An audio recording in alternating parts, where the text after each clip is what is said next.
Good morning everyone. So, kakatapos ko lang maligo. Nahuli ako ni Mr. Rel. Nagpalit pa ako ng bed sa taas. So, siya yung gumawa ng breakfast. Yeah. Kumain na siya dahil kanina pa siya ng tawag sa akin eh. Naliligo pa ako. Kain! Malamig na nga. Dahil tapos na akong kumain, it's time naman na bigyan natin ng pagkain ang ating mga alaga. Meron din kami ditong aquarium, but yung mga isda na yan, sa gabi ko lang sila binibigyan ng pagkain. Isang beses lang sa isang araw. And ganoon din sila itong mga ibon. Isang beses lang to binibigyan namin ng pagkain sa isang araw and tubig. Ayan, naliligo yan sila. And parang binigyan na sila ni Mr. kanina. So, meron silang parang normal na pagkain, mixed na seeds, but meron din silang parang dessert.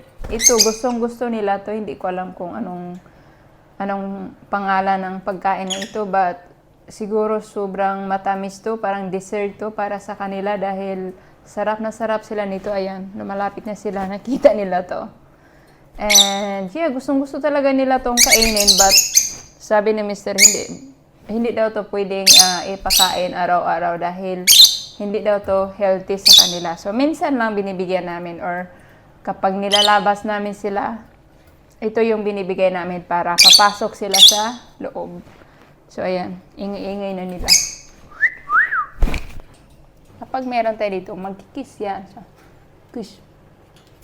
Ayan. Hindi masakit. Parang inaano lang yung labi ko. Kiss. So, ayan, ayan, may pagkain kang masarap. Ayan.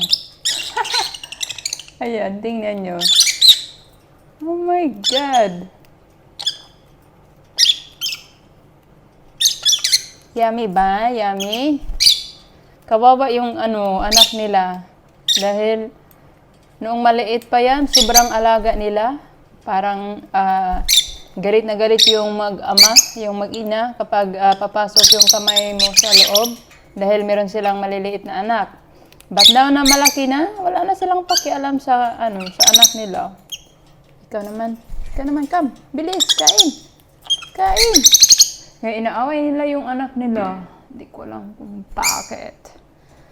Noong bata pa, inaalagaan ng mabuti. Tapos pag malaki na, siguro sabi nila, you go live. Independent. Oh, here. Here.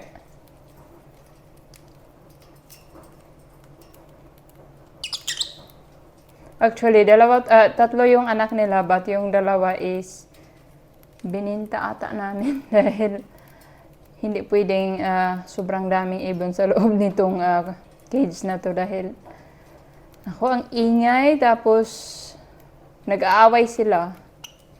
And alam niyo ba kung sino yung boss? Itong yellow. Itong kulay na yellow. Ito yung, ito yung boss. Bale, ito yung nanay. Come on. Ayan. Itong nakaseparate, ito yung anak nila. And ito yung tatay. Yung maganda yung kulay ng green niya. Pagka-green. And yun nga yung nanay, yung yellow. Yung anak nila, wala talagang yellow. Puro green. Kamukha ng tatay.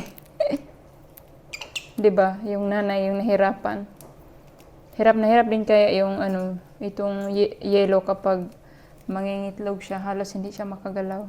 And makikita mo talaga sa puwet niya na may itlog. Malaki yung puwet.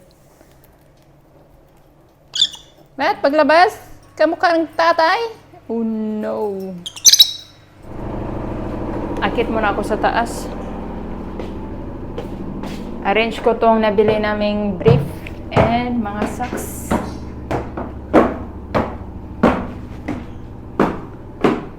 Hi! Banyan hadun. Malapit na matapos yung kumot na winashing ko kanina yung di ba nagpalit ako, winashing ko kagad. And malapit na siya matapos na. So, Hindi ko alam kung isampay ko siya sa labas or isampay ko siya dito sa taas. But sa tingin ko sa labas ko siya isampay, pahanginan ko muna siya bago ko siya ipasok dito sa loob. Para di mag-moist dito sa loob ng bahay. Or, need kong i-open yung bintana dito.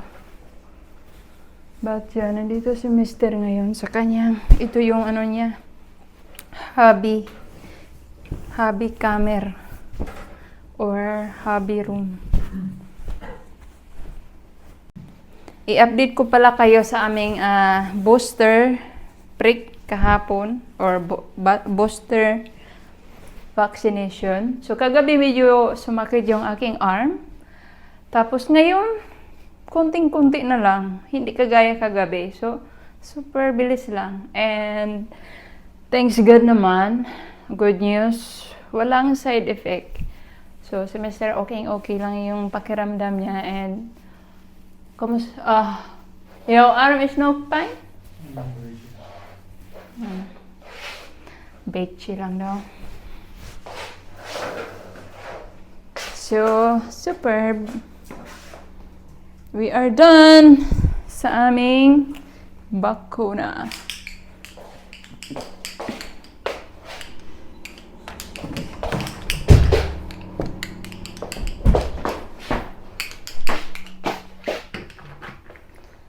Okay. So, mag-arrange ako sa ayan, dito ko nilalagay yung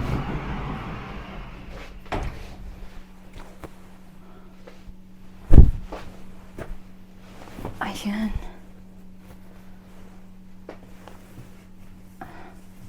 Hindi nakasya. Dito ko na lang sa ilalim ilagay. Hindi nakasya sa taas.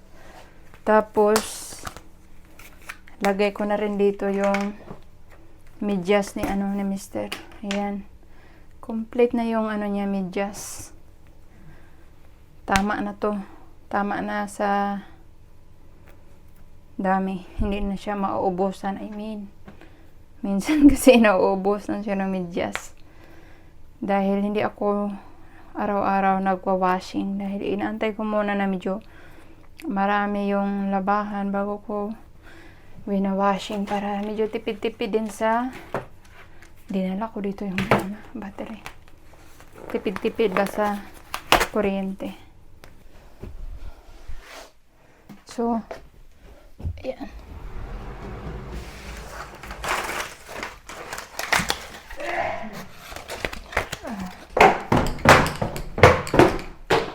So, baba tayo ulit dahil may ililigpit ako.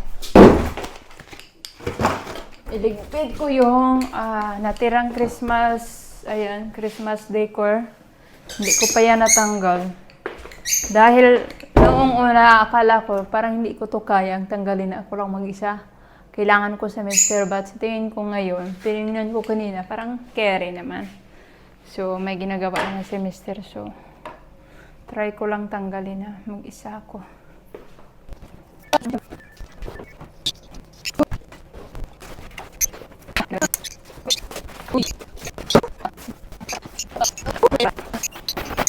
Oh, super fresh air na malamig. Mainit na malamig. Nilalamig ako, so doon na nga ako sa taas magsampay.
So, as usual, kapag winter time, dito lang kami lagi sa bahay dahil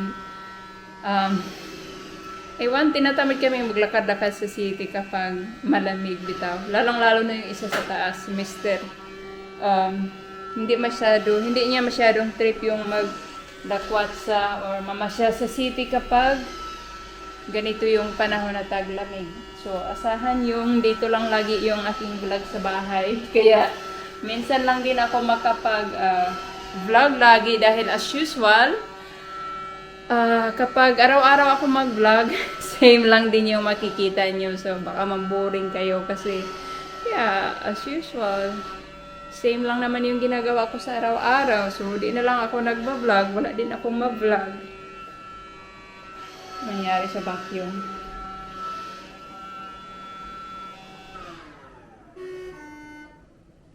Tinatamad na. Melding 9. Kijk voorzichtig op de hoekbaars bumper om te reinigen. Stop na natin yung vacuum kapag ano yan. Pag ano ko na rin, papahingahin ko na siya. Magpapahinga na tayo dahil today it's Sunday. Time to rest. Hi. So,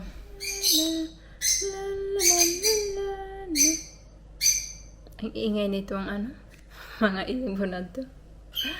So, ayan guys, bago ako mag-proceed sa paglilinis ng aking kuko, mag-real talk muna tayo dahil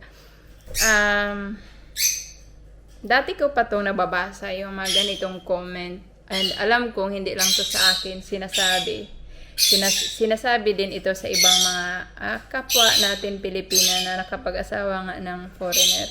So, kadalasan sinasabihan kami na yun nga, parang ginawa lang kami ditong kasambahay, ginawa lang kami ditong katulong ng aming mga asawa. So, para naman sa akin, yung mga nagsasabi ng mga negative sa akin, naku, hindi yan affected para sa akin. Dati medyo parang naano pa ako, parang naano ko kapag parang may konting kirot kapag sinasabihan ka ng negative.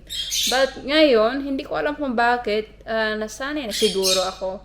Wala na yun wala na yun sa akin. Wala nang effect sa akin yun kahit ano pa ang sinasabi. Basta, lalo na kapag alam ko sa sarili ko na hindi naman yun totoo. Ang importante talaga alam natin sa sarili natin ang totoo. But, minsan gusto ko lang din mag-share ng aking opinion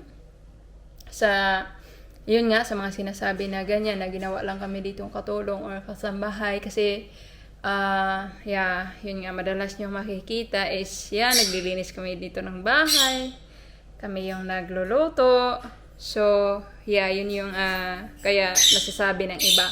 And gusto ko lang din mag-share ng aking opinion dahil dito kasi sa, di ko lang alam sa lahat ng bansa ba dito sa Europa or sa Amerika, hindi naman uso yung mga katulong. And yung mga tao talaga dito is independent. So, marami din sa mga kababaihan dito na nagtatrabaho. So, kung may mga bata man silang maliliit, iniiwan lang yan nila sa daycare center. So, may nag-aalaga doon. And pagkatapos ng work nila, so kukunin nila yung anak nila. So, pagdating naman sa gawaing bahay, tulong-tulong talaga silang mag-asawa dahil pareha silang may trabaho and lalo na kapag may anak, kailangan talagang tumulong ng asawang lalaki. But sa sitwasyon namin ni Mr., wala pa naman kaming anak, and si Mr. full-time job, ako part-time job lang. So, yung work ko 2 hours lang per day or 10 hours lang sa isang linggo. So, every Monday, day off ko pa yan. Sunday and Monday, day off ko. And minsan pa, Saturday, day off ko din. Minsan lang ako may work kapag Saturday. So, from Tuesday to Friday, yung work ko. And minsan Saturday. So, Sunday, Monday, wala talaga akong work. And 2 hours lang din naman per day. So, understandable naman siguro na ako na lang yung maglilinis dito sa bahay, magluto ng aming pagkain. Alangan naman, antayin ko pa si Mr. na kaming dalawa maglinis dito, kaming dalawa magluto, 'di ba? Dahil Yeah, umaalis yan dito. Ano pa, madilim pa kapag ganitong winter time. Tapos dumating ng bahay, medyo madilim na din. So, 'di ba? Understandable na parang tulong na din namin 'yon, or tulong ko na din 'yon sa aking asawa na ako na yung gagawa dito sa bahay para pag uwi niya, relax na lang siya kasi buong araw din siyang tatrabaho. And yun sa pagluluto naman or sa paggawa dito sa mga paglilinis ng gawaing bahay. Parang yun na lang din yung tulong mo ba na mapapasaya mo din yung asawa mo, or parang 'di ba kapag mahal mo naman yung isang tao, parang gusto mong pagsilbihan, 'di ba? I-plan siya yung damit, arrange yung damit, ipagluto, ganyan. So, parang wala naman din yun sa atin kapag mahal natin yung isang tao. And kapag may time din naman tayo, di ba? So, yun. And sa naman dito, isa sa mga mabigat talaga na gawaing bahay yung maglalaba, magkukusot. Pero dito naman, hindi na namin kailangan magkusot dahil paglagay.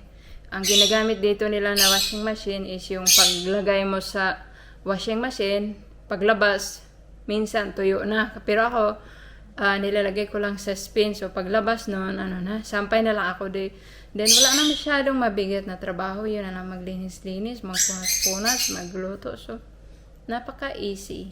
So, yeah, yun lang din yung aking ma-share.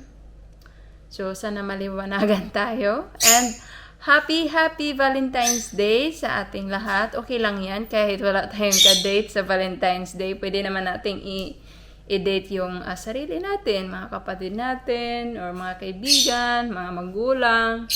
So yeah, malay natin. Next year, mayroon na kayong ka-date. So ang importante is healthy lang tayo. Yun lang ang importante. Basta healthy lang tayo, kaya pa rin natin mag-enjoy sa buhay. So, see you in my next vlog. Bye!